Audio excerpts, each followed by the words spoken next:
नमस्कार। Life coach Sandeep Singh और उनकी टीम आपका आपके ही यूट्यूब चैनल पर स्वागत करती है। हम बात कर रहे थे कि हमें लोगों से किस तरीके से डील करना चाहिए।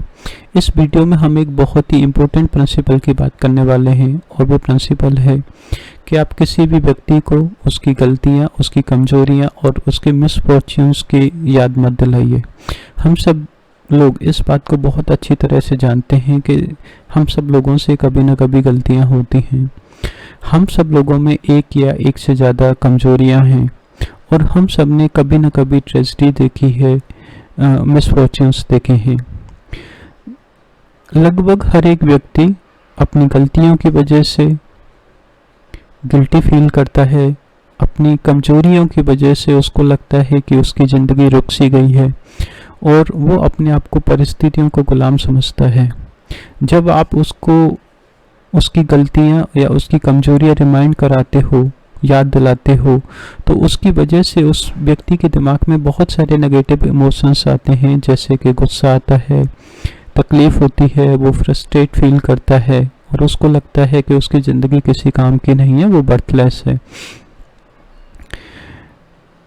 हो सकता है आपसे कुछ ऐसी गलतियां हुई हों जिनके बारे में सोचकर आपको ख़राब लगता है, तो सबसे पहले आप उन गलतियों को ठीक करने की कोशिश कीजिए। कुछ ऐसे स्टेप्स लीजिए जिससे वो गलतियां कभी रिपीट नहीं हों और उसके बाद में जो भी लोगों को आपकी उस गलती की वजह से तकलीफ़ हुई है उनसे माफ़ी मांगिए। सबसे ज़्यादा ज़रूरी ये है कि आप अपने आप को माफ़ कर रहे हो, चाहे दूसरा व्यक्ति या फिर सभी व्यक्ति आपको माफ़ करें या नहीं करें, क्योंकि जो भी व्यक्ति अपने आप को माफ़ नहीं करता वो व्यक्ति कभी किसी दूसरे को भी माफ़ नहीं कर सकता। और बिना फॉरगिवनेस के लाइफ बहुत ज़्यादा डिफ़िकल्ट है। आपकी मेंटल, फिजिकल और साइकोलॉजिकल वेलबीइंग के लिए फॉरगिवनेस को एडॉप्ट करने के अलावा दूसरा कोई ऑप्शन ही नहीं है।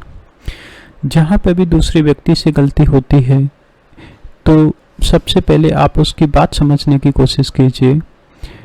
सबसे पहले आप उससे कनेक्ट करने की कोशिश कीजिए, जिससे आप जब दूसरा व्यक्ति आपसे कनेक्टेड फील करेगा तो वो कंफर्टेबल रहेगा और वो आपकी बातों को भी समझेगा और किस तरीके से गलती हुई वो आपको बता सकता है। आपको याद रखना है कि हर एक व्यक्ति को हर एक गलती को ठीक नहीं किया जा सकता है और इसीलिए फॉरगिवनेस बहुत ज़्यादा ज़रूरी हो जाती है। हो सकता है दूसरे व्यक्ति ने कुछ ऐसी गलती की हो जो ठीक नहीं हो सकती, बट अगर आप उसे फॉरगिव कर दोगे तो एक तरीके से ये एक अच्छी चीज़ है।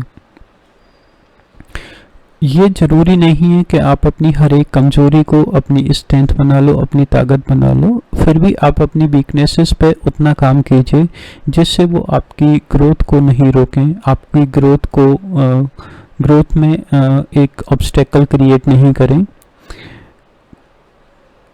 हर एक व्यक्ति कभी ना कभी कुछ मिसफॉर्च्यून्स देखता है, कुछ तकलीफ़ें, कुछ ट्रेजेडी देखता है, बट इस चीज़ को आप अपनी लाइफ को एकदम से ओवरवेल्म मत करने दीजिए। आप एकदम से डिसइल्यूजन्ड मत हो जाइए।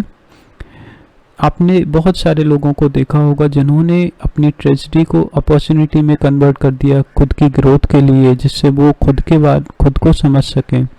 उन्होंने फॉरगिवनेस को प्रैक्टिस किया और कभी कभार उन्होंने ये भी एक्सेप्ट किया कि कोई सब कुछ उनके कंट्रोल में नहीं है, कुछ चीज़ें उनके कंट्रोल के बाहर हैं और जो चीज़ें उनके कंट्रोल में नहीं है उनके बारे में परेशान होने से, दुखी होने से क्या होने वाला है। जब भी आप अपनी तकलीफ़ों को, आप किसी भी ट्रेजेडी को या मिसफॉर्च्यून को हिम्मत के साथ में, ऑप्टिमिज्म के साथ में और एक कमिटमेंट के साथ में डील करने की कोशिश करते हो तो आपके बिना बोले, बिना अनाउंस किए आप एक रोल मॉडल बन रहे हो उन सब लोगों के लिए जो उसी तरीके की तकलीफ़ों को हैंडल करने की कोशिश कर रहे हैं। और हमको चाहिए क्या? अगर हमारी वजह से किसी को हिम्मत मिलती है तो हम एक बहुत अच्छा एग्जाम्पल सेट कर रहे हैं।